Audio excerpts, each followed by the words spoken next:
네, 안녕하세요. 6조 발표를 맡은 김지우입니다. 저희 6조가 2주에 걸쳐서 스터디한 내용을 바탕으로 발표를 시작해 보도록 하겠습니다. 네, 우선 목차에 대해서 설명드리도록 하겠습니다. 첫 번째로 머신러닝의 개념과 종류, 그리고 데이터 처리 라이브러리인 numpy, pandas, 그리고 파이썬 머신러닝 라이브러리인 scikit-learn에 대해서 개괄적으로 소개를 한 다음에 이제 이를 바탕으로 저희 6조가 수행한 타이타닉 생존자 예측에 대해서 발표하도록 하겠습니다. 네, 사실 머신러닝에 대한 논의는 인공지능으로부터 시작이 되었는데요. 인공지능은 사람의 지능을 모방하여 사람이 하는 것과 같이 복잡한 일을 할 수 있는 기계를 뜻합니다. 그 인공지능을 구현함에 있어서 머신러닝이 핵심적인 역할을 한다고 볼 수 있고요. 딥러닝은 머신러닝의 종류 중 하나이고요. 결과적으로 상위 개념이 인공지능이고 머신러닝과 딥러닝이 그 하위 개념이라고 보시면 되겠습니다. 네, 다음으로 머신러닝의 정의에 대해서 설명드리도록 하겠습니다.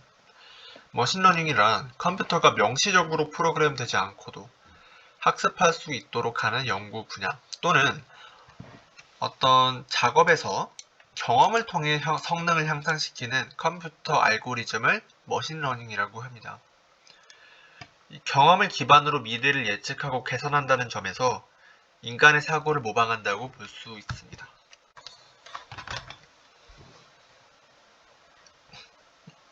네, 다음으로 머신러닝의 분류에 대해서 설명드리도록 하겠습니다. 머신러닝은 크게 지도학습, 비지도학습, 그리고 강화학습 이렇게 세 가지로 분류가 되는데요. 첫 번째로 지도학습은 입력과 결과를 포함한 학습, 즉 컴퓨터에게 정답을 알려주며 학습하는 것을 말합니다. 오른쪽에 참고할 만한 그림이 있는데요. 예를 들면 컴퓨터에게 기린 사진을 보여주고 이건 기린이야 라고 말해줘요. 또 고양이 사진을 보여주고 이건 고양이야 라고 말해줘요. 이러한 과정을 여러 차례 반복하여 학습시키는 것을 지도학습이라고 합니다. 이제 궁극적으로는 컴퓨터에게 기린이나 고양이 사진을 보여줬을 때 어떤 게 기린이고 어떤 게 고양이인지 스스로 알아맞추도록 하는 것이 지도학습의 목적이라고 볼 수 있습니다. 지도학습의 종류는 대표적으로 분류와 회귀가 있는데요. 방금 말씀드린 예제가 분류에 해당되고 회귀는 이제 연속적인 데이터, 그러니까 예를 들자면 공부 시간과 성적과의 관계와 같은 연속적인 데이터를 다룰 때 우리가 회귀 지도 학습이라고 합니다.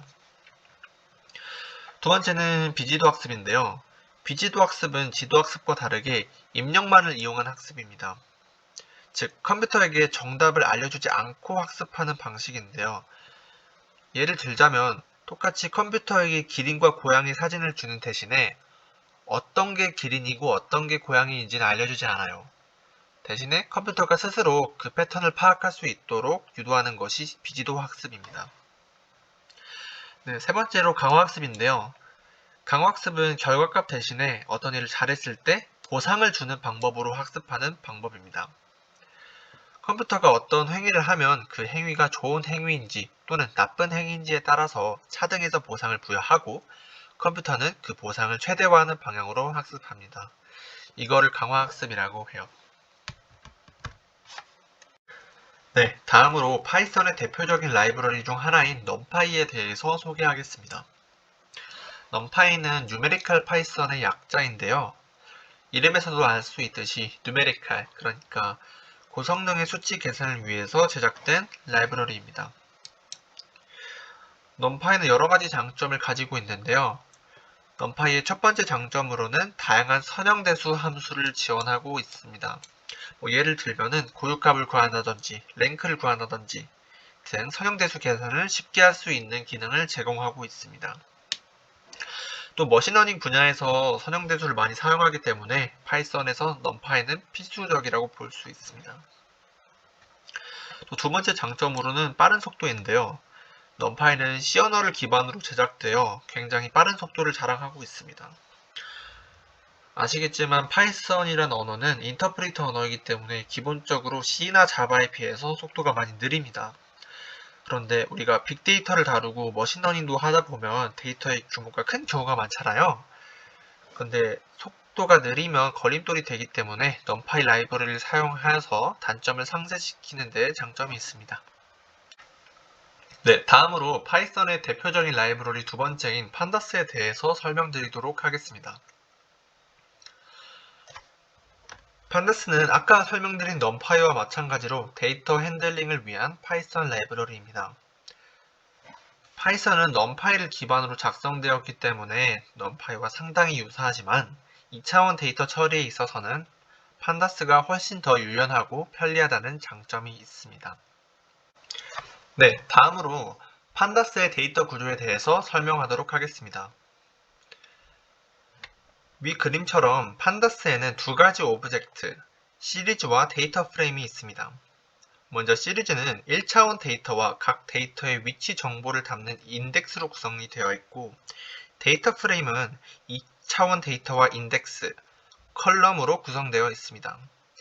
좀 쉽게 말하자면 데이터 프레임에서 하나의 컬럼만 가지고 있는 것이 시리즈라고 볼 수 있습니다.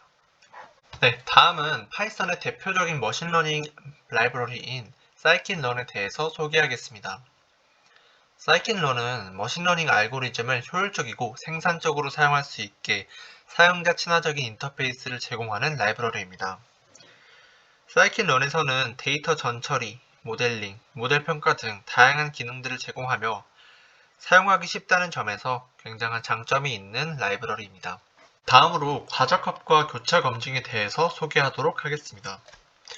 과적합이란 모델이 학습 시에만 과도하게 최적화되어 실제 예측 시에는 성능이 크게 떨어지는 현상을 말합니다. 오른쪽에 예시 사진이 있는데요. 이 그래프를 보시면 트레이닝 사이클이 증가함에 따라서 처음에는 트레이닝 에러와 테스트 에러가 모두 함께 감소하지만 어느 시점부터는 트레이닝 에러는 감소하지만 테스트 에러는 오히려 증가해버리는 과적합 현상이 발생하게 됩니다. 이러한 과적합 현상을 피하는 방법에는 여러 가지가 있지만 그중 하나인 교차 검증에 대해서 설명하도록 하겠습니다. 이 교차 검증은 데이터 편중을 막기 위해 여러 세트로 구성된 학습 데이터와 검증 데이터 세트에서 학습과 평가를 수행하는 것입니다. 네, 교차 검증도 여러 가지 종류가 있지만 가장 기본적인 교차 검증인 K-폴드 교차 검증에 대하여 소개하도록 하겠습니다. K-폴드 교차 검증의 핵심은 데이터 세트가 K개로 나누어진다는 점입니다. 화면에 그림 예시가 있는데요. 이는 K가 5인 경우로 데이터 세트가 총 5등분이 됩니다. 여기를 첫 번째 데이터 세트, 두 번째 데이터 세트, 세 번째 데이터 세트, 네 번째, 다섯 번째로 지정을 하고요. 익스퍼리먼트 1에서는 첫 번째 데이터 세트를 검증 데이터 셋으로 사용하고 익스퍼리먼트 2에서는 두 번째 데이터 세트를 검증 데이터 세트로 익스퍼리먼트 3에서는 세 번째 데이터 세트를 검증 데이터 셋으로 사용합니다. 이런 식으로 총 5개의 예측 평가를 구하는데요. 이 5개의 예측 평가를 평균 내어 최종적인 평가 결과로 사용하도록 합니다. 네, 다음으로는 교차 검증의 장단점에 대해서 살펴보도록 하겠습니다. 우선 교차 검증의 장점으로는 데이터셋에 대한 과적합을 방지할 수 있습니다. 또한 데이터셋의 규모가 작은 경우에도 과소적합이 방지되는 효과가 있습니다. 과적합과 과소적합을 방지하기 때문에 더욱더 일반화된 모델이 생성될 것입니다. 교차 검증의 단점도 존재하는데요. 교차 검증을 수행함으로써 모델 훈련 및 평가 소요 시간이 증가하게 됩니다. 예를 들면 K-폴드 교차 검증의 경우에는 원래 한 번 할 거를 K번 하는 거잖아요. 그렇기 때문에 시간이 K배 더 걸린다고 볼 수 있습니다. 네, 다음은 타이타닉 생존자 데이터 분석인데요. 저희 6팀은 앞에서 학습한 라이브러리를 바탕으로 타이타닉 생존자 데이터 분석을 진행했습니다. 주로 numpy와 판다스를 이용해서 데이터 전처리를 진행했고 K-폴드 방법을 이용해서 생존자 예측을 실시했습니다. 사실은 원래 코드를 전체적으로 보면서 설명을 할까 했었는데 시간이 너무 길어질 것 같아서 여기서 줄이도록 하겠습니다. 네, Q&A나 피드백은 댓글로 해주시면 감사하겠습니다. 수고하셨습니다.